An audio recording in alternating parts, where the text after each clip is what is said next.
Assalamualaikum warahmatullahi wabarakatuh. Yang berbahagia rekan-rekan dan Dr. Rosnah binti Ishak. Pada kesempatan ini saya nak terangkan tajuk tugasan saya dengan tajuk dasar program sekolah berprestasi tinggi atau biasa kita sebut dengan SBT. Saya Lalu Fatur Rahman akan coba menjelaskan tentang tajuk saya ini. Baiklah, terlebih dahulu mari kita simak pengenalan daripada tajuk saya ini, bahwa jauh-jauh hari dari sejak kemerdekaan,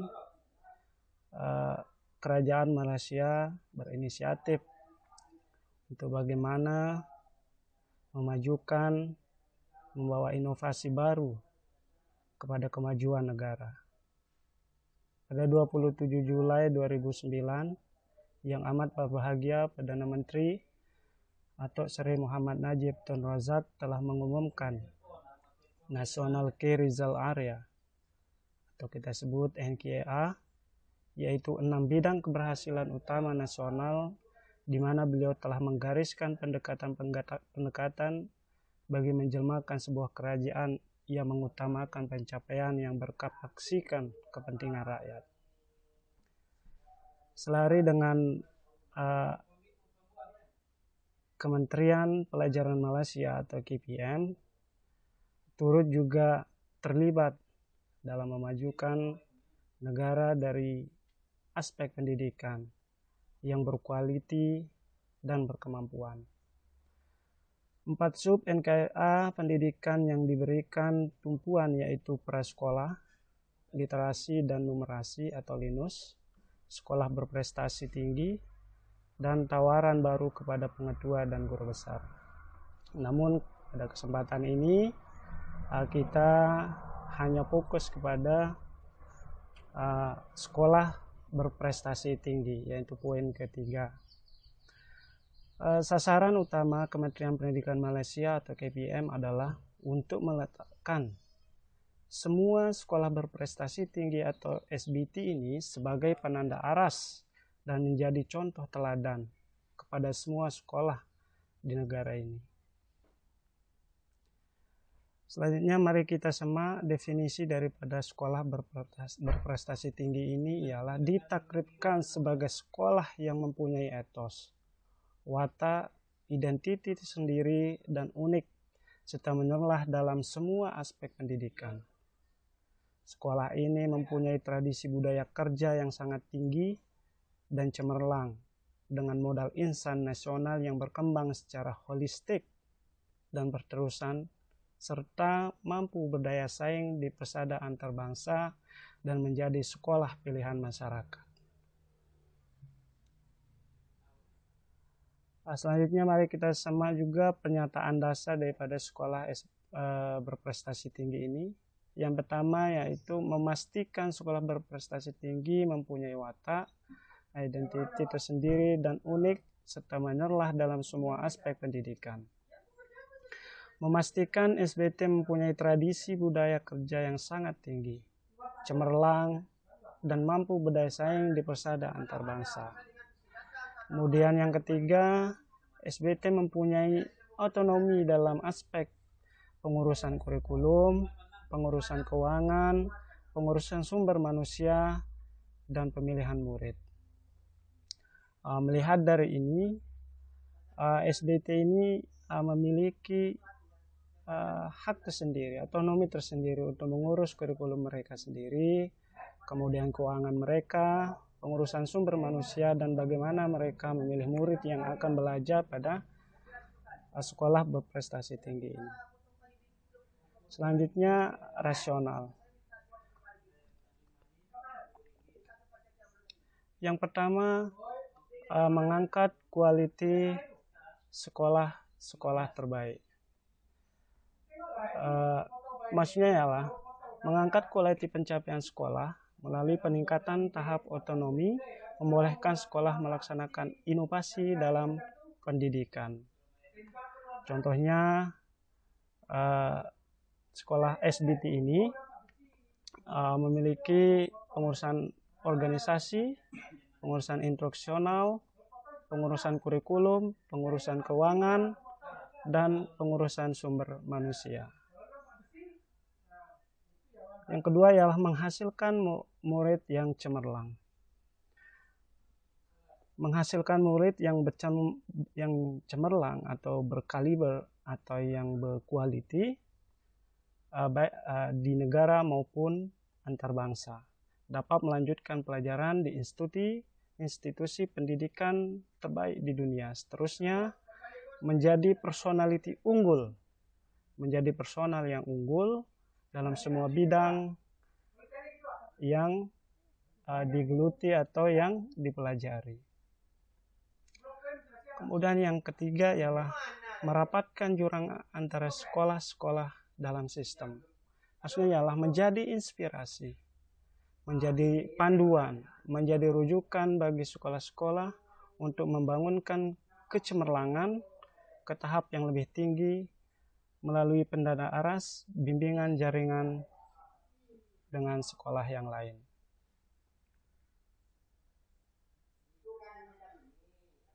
Berikut yaitu kriteria pemilihan sekolah berprestasi tinggi. Ada beberapa kriteria yang dikeluarkan oleh aneks yang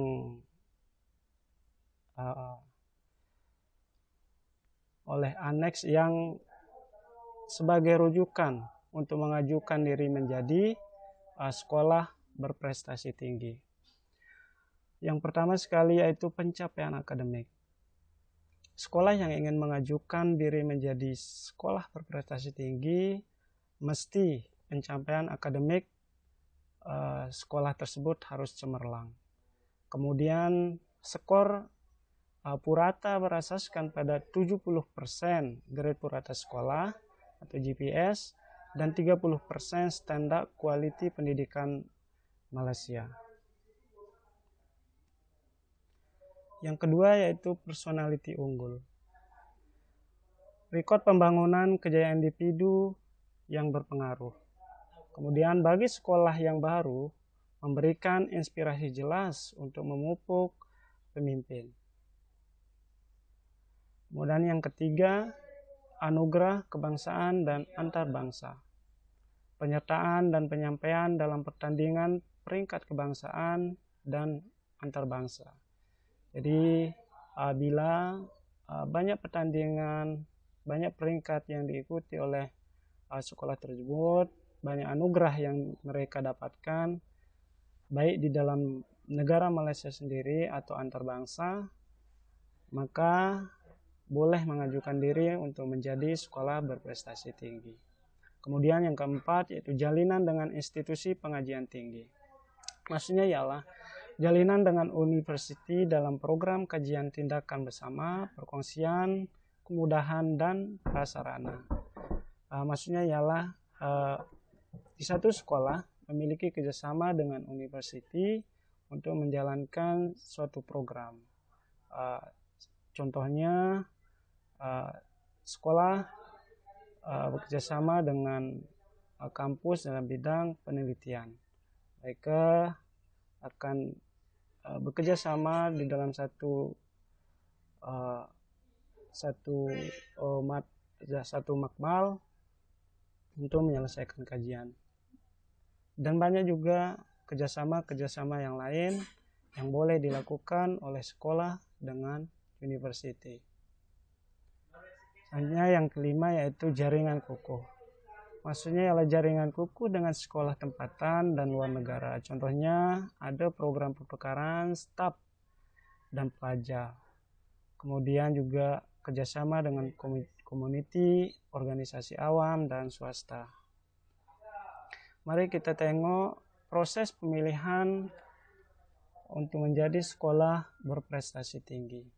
Jadi ada 3 proses yang perlu diikuti oleh sekolah yang ingin menjadi sekolah berprestasi tinggi yang ada di Malaysia. Yang pertama yaitu saringan pertama sekolah berada dalam band 1, yaitu sekolah rendah yang mendapat skor komposit sekurang-kurangnya 85% dan sekolah menengah yang mendapat skor komposit sekurang-kurangnya 90%. Wajib mengisi borang pencalonan pengiktirafan SBT.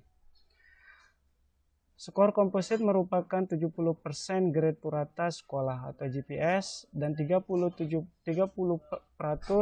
standar quality pendidikan Malaysia atau SKPM. Sekolah akan disenaraikan mengikut skor komposit dan markah dalam DTP SBT.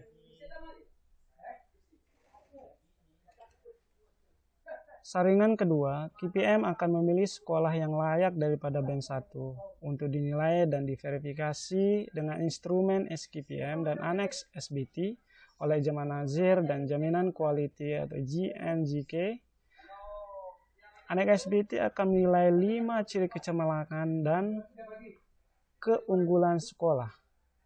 Ini adalah 5 dasar mereka untuk melihat apakah sekolah itu layak untuk menjadi sekolah berprestasi tinggi, yaitu personality unggul, anugerah diterima, jalinan, jaringan, dan penanda arasan. Selanjutnya, saringan yang ketiga, sekolah yang telah diverifikasi oleh JNJK disusun mengikut markah penerapan SKPM. Hanya sekolah yang mendapat skor sekurang-kurangnya 90% dalam penerapan SKPM yang telah diverifikasi oleh JNJK dan skor sekurang-kurangnya 40% dalam aneks SBT akan diambil kira. Jawatan kuasa pemilihan akan memilih sekolah yang layak untuk ditirap sebagai SBT. Baiklah rekan-rekan, mari kita tengok analisis SWOT daripada sekolah berprestasi tinggi ini atau SBT. Pertama sekali kita akan tengok daripada strength, yaitu kekuatan daripada SBT ini, kemudian kelemahan atau weaknesses daripada sekolah berprestasi tinggi ini. Kemudian yang ketiga kita akan tengok opportunities untuk melihat peluang sekolah berprestasi tinggi. Kemudian threats atau ancaman daripada sekolah berprestasi tinggi ini.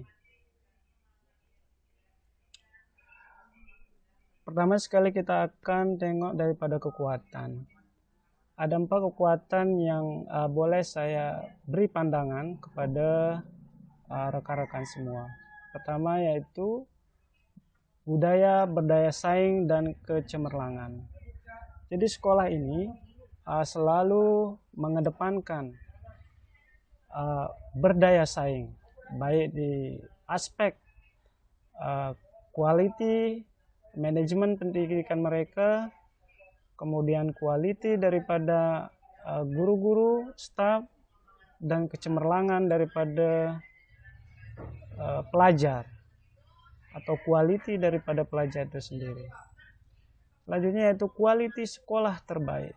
Dari segi sarana dan prasarana di sekolah SBT ini sangat menunjang. Artinya keperluan-keperluan sudah ada dalam SBT ini. Selanjutnya penanda aras untuk sekolah lain. Maksudnya ialah penanda aras ini menjadi rujukan, menjadi panduan bagi sekolah-sekolah lain bagaimana mengembangkan atau menginovasi sekolah mereka. Kemudian modal insan yang holistik, artinya output daripada pelajar-pelajar menunjukkan diri mereka berkualiti. Begitu juga dengan guru-guru yang ada di SBT ini betul-betul berkemahiran dalam bidang mereka. Mari kita tengok kelemahan daripada SBT ini. Yang pertama sekali yaitu pemilihan pelajar SBT. Biasanya pemilihan pelajar SBT ini akan melihat kemampuan daripada pelajar itu sendiri. Kalau mereka mampu dengan memiliki nilai yang tinggi maka mereka boleh masuk pada sekolah SBT. Kemudian latar belakang murid. Ini salah satu daripada kelemahan juga SBT ini, yakni SBT akan melihat latar belakang daripada murid yang akan belajar pada SBT. Kebanyakan yang belajar di SBT ini adalah orang yang berasal daripada golongan orang kaya. Selanjutnya, beban kerja guru. Banyaknya tekanan, banyaknya program yang ada pada sekolah SBT ini akan menyebabkan banyaknya juga beban kerja daripada guru. Selanjutnya, peluang daripada SBT. Yang pertama, lulusan daripada sekolah berprestasi tinggi lebih mudah mendapatkan pekerjaan. Kemudian, yang kedua, mereka akan lebih mudah diterima di sekolah tinggi atau sekolah lanjutan jika mereka ingin melanjutkan studi ke tahap yang lebih tinggi. Sekolah berprestasi tinggi ini akan menjadi sekolah tujuan utama calon pelajar. Artinya sekolah ini akan banyak peminat daripada pelajar-pelajar yang ingin melanjutkan sekolah mereka. Ancaman daripada sekolah SBT ini adalah adanya lembaga pendidikan lain yang akan membuat persaingan daripada aspek yang pertama, sarana dan prasarana. Maksudnya ialah jika ada sekolah yang memiliki sarana prasarana yang berkualiti sama ada dengan SBT ini, maka ini akan menjadi ancaman bagi SBT tersebut. Yang kedua, tenaga pendidik. Jika ada pula tenaga pendidik yang lebih berkualiti di sekolah lain yang bukan berstatus sebagai SBT, maka ini juga akan menjadi ancaman bagi mereka. Yang ketiga, dari aspek pembiayaan. SBT kalau kita tengok ini menjadi lebih mahal. Kemudian ada sekolah lain yang dari aspek pembiayaan lebih murah dan kualiti yang sama, maka banyak pelajar yang akan merujuk kepada sekolah selain daripada SBT. Selanjutnya, output alumni yang berkualiti. Ancaman ini menjadi penting karena jika alumni daripada SBT ini tidak berkualiti, maka ini akan menjadi pandangan masyarakat, pandangan daripada pelajar bahwa walaupun kita belajar daripada sekolah berprestasi tinggi ini, tetapi alumni daripada sekolah ini tidak berkualiti, maka ini akan menjadi ancaman juga bagi SBT ini. Maka harus menjaga kualiti daripada alumni yang ada pada sekolah berprestasi tinggi ini. Selanjutnya, menjaga skor tetap berada pada band 1. Maksudnya ialah kalau skor ini berubah menjadi band 2, band 3, maka status daripada SBT ini akan dicabut oleh Kementerian Pendidikan Malaysia. Oleh itu, dari pihak pengurusan sekolah berprestasi tinggi harus menjaga skor mereka tetap berada pada band 1 dengan cara menjaga kualitas daripada pengurusan sekolah, kemudian kualiti daripada guru-guru, begitu juga dengan kualiti daripada pelajar. Kesimpulannya ialah saya mencoba mengambil perkataan daripada Tan Sri Muhyiddin Yassin, yaitu matlamat akhir sekolah berprestasi tinggi bukan saja untuk mengiktiraf kecemerlangan sekolah, tetapi lebih penting ialah memastikan kecemerlangan tersebut dapat memberi impak positif kepada pencapaian pelajar. Itu keutamaan kita. Terima kasih. pada puan dan tuan yang telah menyimak daripada pembentangan saya. Saya mohon maaf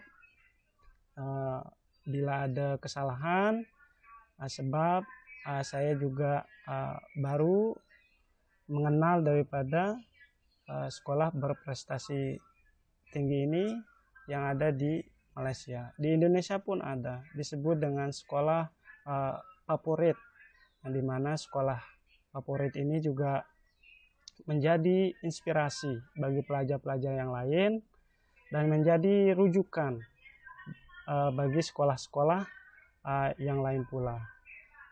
Terima kasih banyak. Sekian. Assalamualaikum warahmatullahi wabarakatuh.